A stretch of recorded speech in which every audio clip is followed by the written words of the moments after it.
Tonight, Vice President Mike Pence and Senator Kamala Harris will face off for what could be the most important vice presidential debate in recent history. It comes as new polling shows Biden with a sizable lead in Pennsylvania, ahead in Iowa and Wisconsin, and tied in Ohio. Here's CBS's Nikole Killion.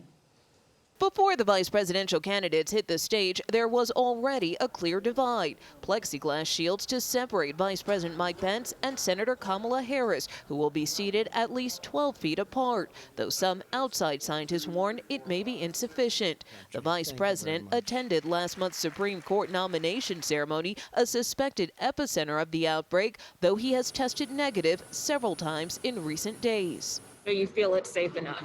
Yes, I do. Corinne Jean-Pierre is Harris's chief of staff. Vice President Mike Pence should be fine. He should understand why we have to put safety first, right? Why we have to have a plexiglass. Harris's team requested the barriers, while a Pence aide told CBS News it was medically unnecessary. This despite the fact that Pence's own press secretary, Katie Miller, had to leave Salt Lake City after husband Stephen Miller's positive test result. Pence will be pressed tonight on the administration's handling of the pandemic, given his role as head of the coronavirus task force. We flattened the curve before. We slowed the spread before, and we can do it again. It's not so easy just to put a political wrapper around it anymore either. This is what the country wants to talk about. As the president continues to be treated for the virus, his campaign says he still intends to participate in next week's presidential debate. Well, I think the president has shown that he's feeling better already. But usually this takes anywhere from 10 days to 2 weeks at minimum to run its course. And we will be relying. That's prudent? We'll be relying on the White House medical staff. But former Vice President Biden, I think if he still has COVID, we shouldn't have a debate.